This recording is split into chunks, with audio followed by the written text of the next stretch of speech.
Clinical lycanthropy is defined as a rare psychiatric syndrome that involves a delusion that the affected person can transform into, has transformed into, or is a non-human animal. Its name is connected to the mythical condition of lycanthropy, a supernatural affliction in which humans are said to physically shapeshift into wolves. History. Catherine Clark Kroger has written that several parts of the Bible refer to King Nebuchadnezzar's behavior in Daniel chapter 4 as a being manifestation of clinical lycanthropy.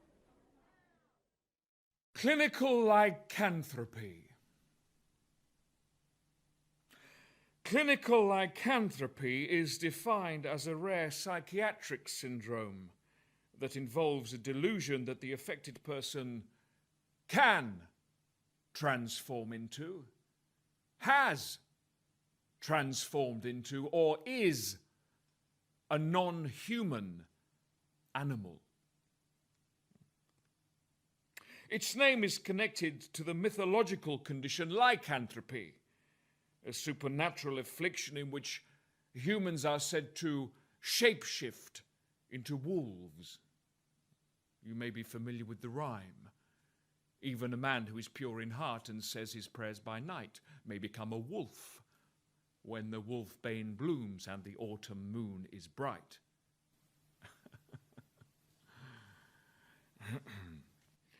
Clinical lycanthropy is thought to be a manifestation of schizophrenia due to the first four symptomatic criteria, the first being delusions. And this fits clinical lycanthropy because a person believing that he or she turns into an animal is clearly delusional. The second symptom is hallucinations, vivid hallucinations of being an animal or having whatever traits that animal has, whether it be fur or fangs or claws. The next symptom is disorganized behavior. Individuals with clinical lycanthropy often act like the animal they have become. This is Danny. She fell in love with Jack. We fell for each other straight away. She asked me to call her puppy, and I thought it was cute. But that pet name turned out to have a lot more significance than Jack knew. What I love about being a dog is that I get to just play around and be praised and be taken care of. While Jack was happy to get on board the puppy play boat, many onlookers had other opinions about their unusual relationship dynamic. We do get a lot of negative comments online. Take it to the pound and have it euthanized. Jesus Christ, you need therapy. Can this puppy-loving pair convince the world that what might seem weird to others is perfect for them?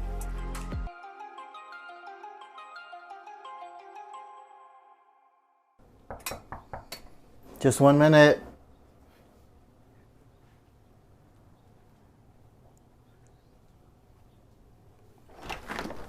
Hey, come on in. Come here. How was your walk? You want a treat? Yeah? You want a treat? Okay, I'll get you a treat. My name's Danny, and I'm a puppy girl just looking for head pats. My name is Jack, and I'm Danny's owner. You want something sweet? Good girl. Good girl. Puppy play is when somebody acts like a puppy and they can either have an owner or not. You run around in ears and a tail or play with dog toys, and it's just really fun.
Shalom, all praises, honor, and glory unto Yahweh Ba'asham Yahushai Ba'asham Racha Kadash.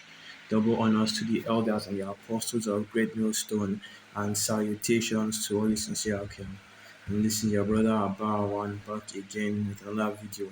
And we're going to be going into is, in Daniel the 4th chapter. And what that whole chapter was going into was the Most High turning Nebuchadnezzar into King Nebuchadnezzar, the king of Babylon. You go into Daniel the 4th chapter, and you hear that, and you see, the curse that the Most High Yahweh put on Nebuchadnezzar for his pride, and he made him into a beast. Made him believe that he was a beast, put him in a beast-like state for, I believe it was either 4 years or 7 years. We're going to go into the little bit, of course, and then to show, his power over the hearts of men. All right, that's where you get the Daniel 4 verse 17 from. And this matter is by decree of the watchers, to the intent that the living may know that Yahweh Ba'ashim Yahushai is ruler over the earth and set up whomsoever he will. Okay, roughly paraphrasing. All right, so you see, you read precepts like that, and you sometimes think, how could that happen? All right, because even I would admit, I used to wonder how the Most High did something like that. I didn't doubt it, of course, but I just wondered how Yahweh Ba'ashim Yahushai could do something like that. Okay, turn a man into an animal or make a man be, but it was more of making a man believe he was an animal, because even in this current day, even in this current society now, you see examples of that exact situation. Okay, because what Esau calls, it is basically a mental disorder called lycanthropy.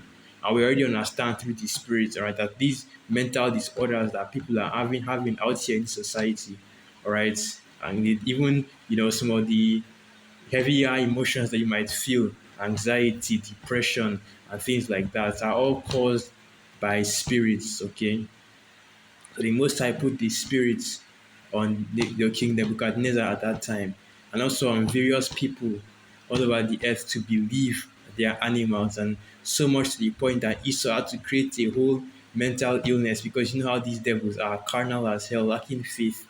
But anyway, they call it a mental illness called lycanthropy. Okay, and basically what lycanthropy is, and I have the definition right here, so we cue it up and we bring it out. Definition of lycanthropy: a delusion that one has become a wolf. All right, this is pretty much the most common one. Okay, but normally, okay, the original definition is that it is a delusion of becoming an animal, basically, where you believe that you are an animal, or that you have taken on the characteristics of an animal, or you can transform into an animal. So continuing. The second verse: the assumption of the form and characteristics of a wolf held to be possible by witchcraft or magic. Alright, and basically this lycanthropy is a blanket term for this exact delusion, right? This exact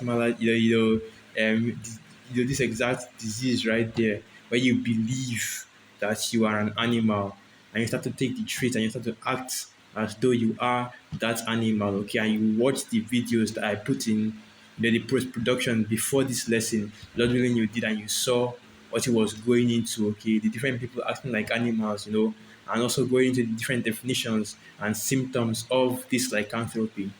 Right, and you could see that most of the people that I showed on that video, they were just actors performing a role, but the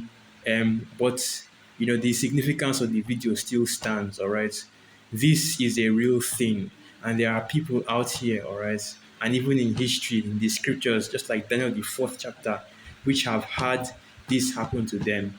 So if you are like me, that was just wondering how the Most High could have done what he did to Nebuchadnezzar in Daniel the 4th chapter, this is your answer right here.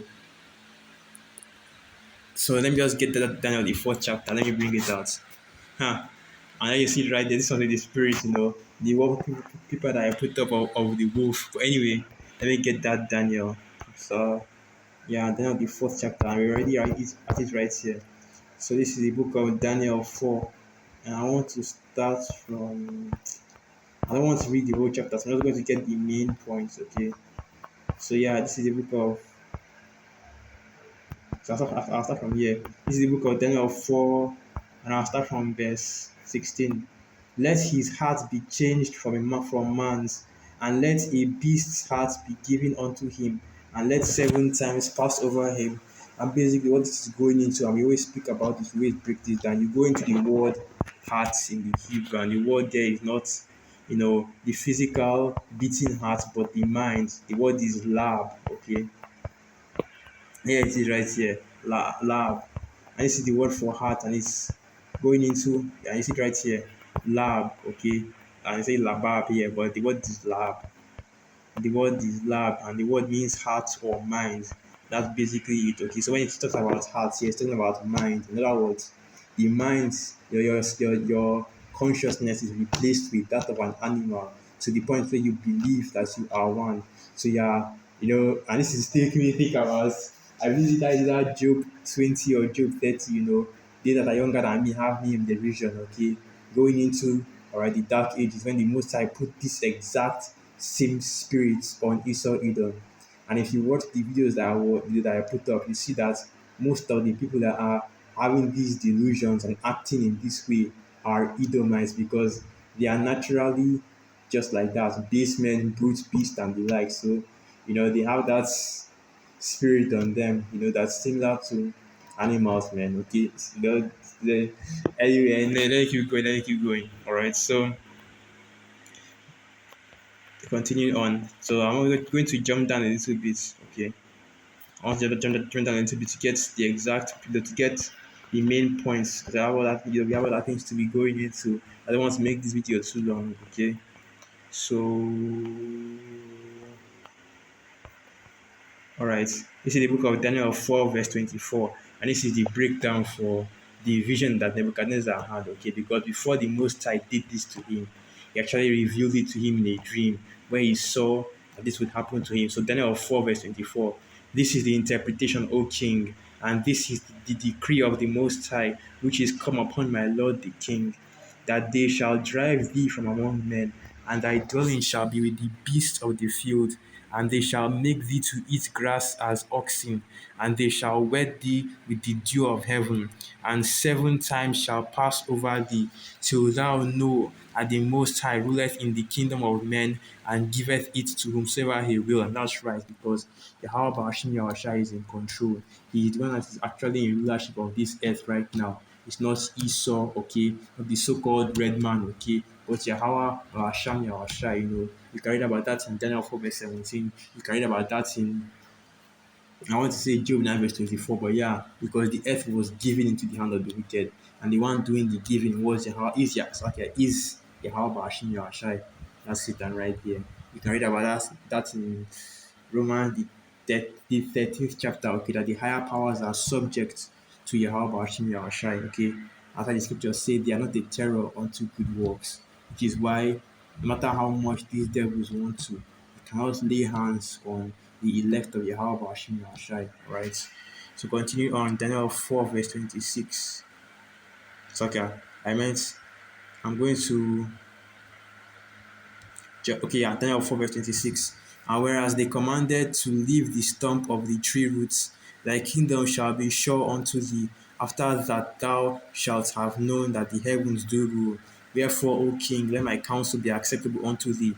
Break off thy sins by righteousness, and thine iniquities by showing mercy to the poor, if it be a lengthening of thy tranquility.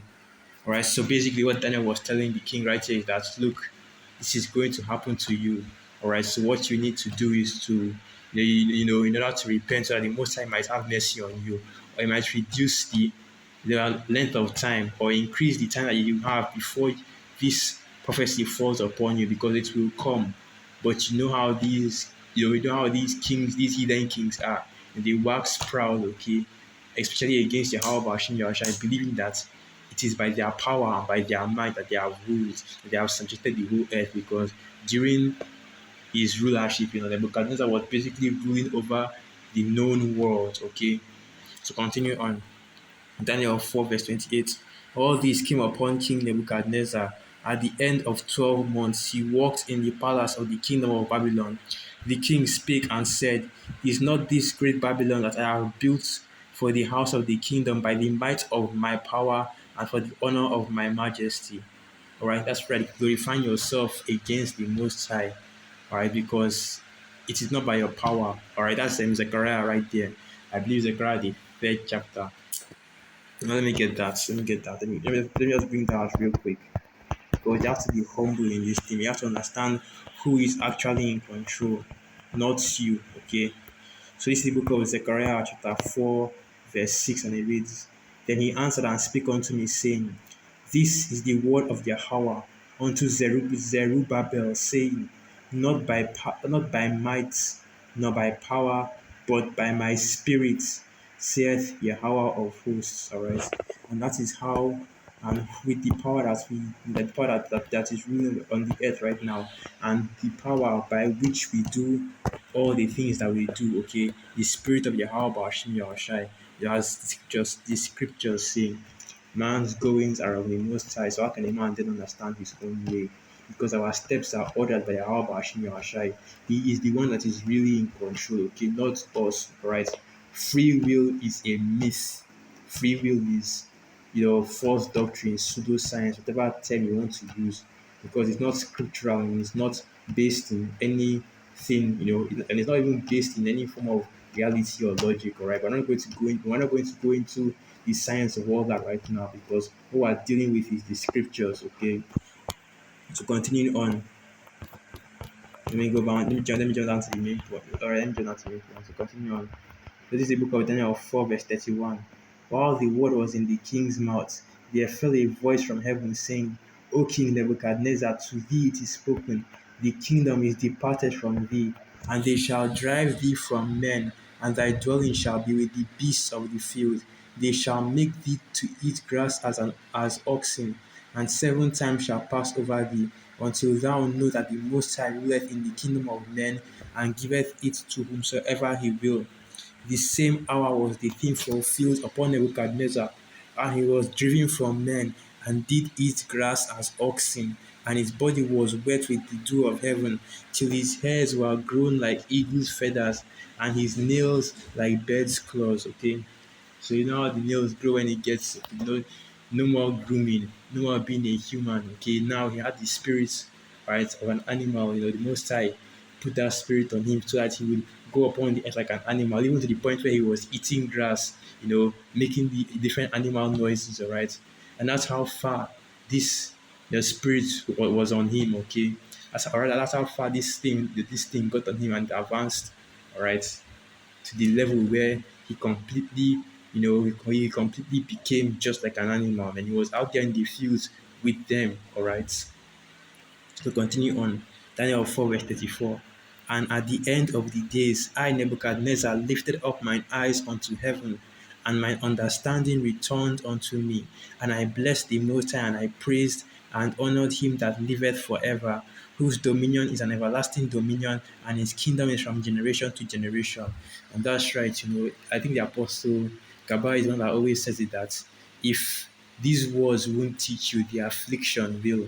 So after, King Nebuchadnezzar did his 7 years as a beast of the field, and when his reasoning returned to him, when his understanding came back to him, he realized that he's not the one in control. It is not by his power, it is not by his might, but by the spirit of Yahweh Bashim Yahushai. And this is basically Romans 15 verse 4. Whatever was written aforetime was written for our learning, so that we through faith and patience in the scriptures might have hope. This is a lesson to you Jakes out there, man, to understand who is really in control, who really has the authority and the power, who puts the spirit on people to become great and puts the spirit on people to become base, okay? a king, all right, the elites that you see in Esau's kingdom that are in rulership right now that are above everybody else, or maybe that's all right, they are all being set up by Yahweh Hashem Yahushai, and they're all subject to Yahweh Hashem Yahushai. The scripture says that the Lord killeth and maketh alive. He bringeth. I think that is in First Samuel the 6th chapter. All right, or the third. I've forgotten the exact precepts. I believe it's First Samuel that is the second chapter. Oh wait, this is the third chapter.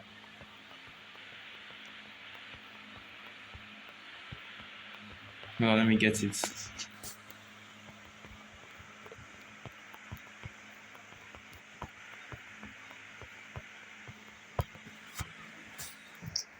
I cannot find this, so I'm just going to type it down. Later. Okay, First Samuel 2 verse 6.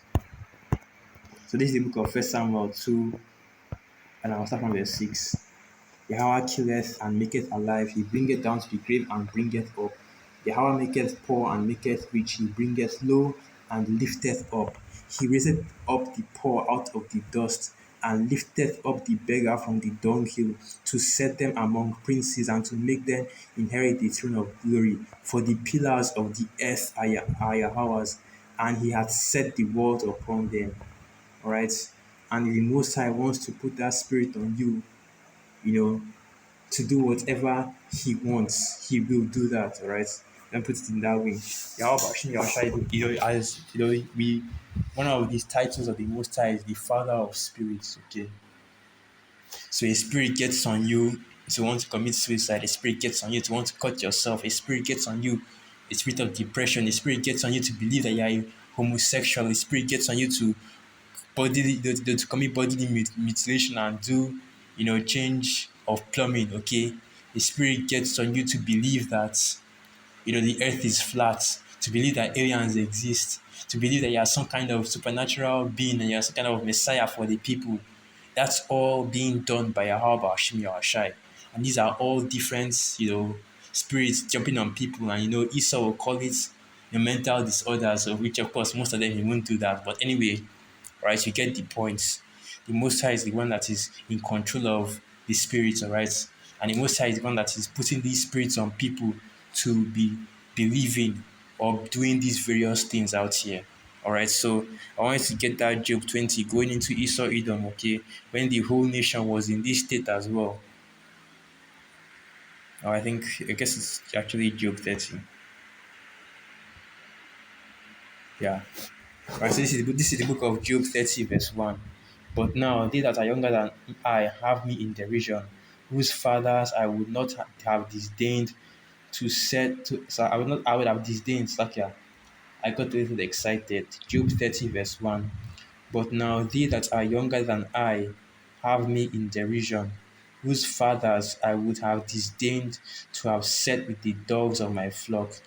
Yea, whereto might the strength of their hands profit me, in whom old age was perished. For want and famine they were solitary, fleeing into the wilderness in former times, desolate and waste, who cut up mallows by the bushes and juniper roots for their trees. They were driven forth from among men.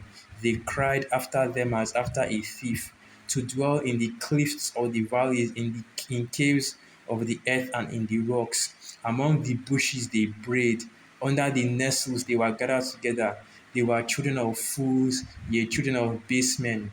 They were viler than the earth. All right, and this is prophecy going into, all right, Esau Edom, specifically Esau Edom during the Dark Ages when they fled, or rather when they were pushed to the Caucasus Mountains. All right, because during that time they were basically, as you see in movies like A Quest for Fire, okay, cavemen, cave beasts, all right, more, grunting and growling, and the brothers always go into this, man, and that's basically how they were acting, because the Most High removed that spirit of men from them and put that beast-like spirit on them, man. That's why these Edomites were they were in this way, okay, and I believe that is Revelation, the 19th chapter, going into the chain of darkness, the bottomless pit, and the chains of darkness that were put on the devil so that he could deceive the nations no more. Okay, because once Esau fell out of power, the Most High removed the spirit of man from them and put the spirit of beast. And that's why they were acting in the way they did, okay? They were acting like cavemen, cave beasts and the like, okay? They were forced and pushed towards the Caucasus Mountains because of, you know, not, because of all the wickedness that they did, man, going into bestiality, going into, going to be not just bestiality, but also um killing and eating, right? These the different abominable animals, man. But I'm just going into something that's completely different. So let me just end it right here, all right? So with that, all praises, honor, and glory unto Yahweh, Ba'asham Yahwashai, Ba'asham Racha, Kwadash, Wa Abad Babal, and through the Spirit, Abi Akim, you are quite edified. Shalom.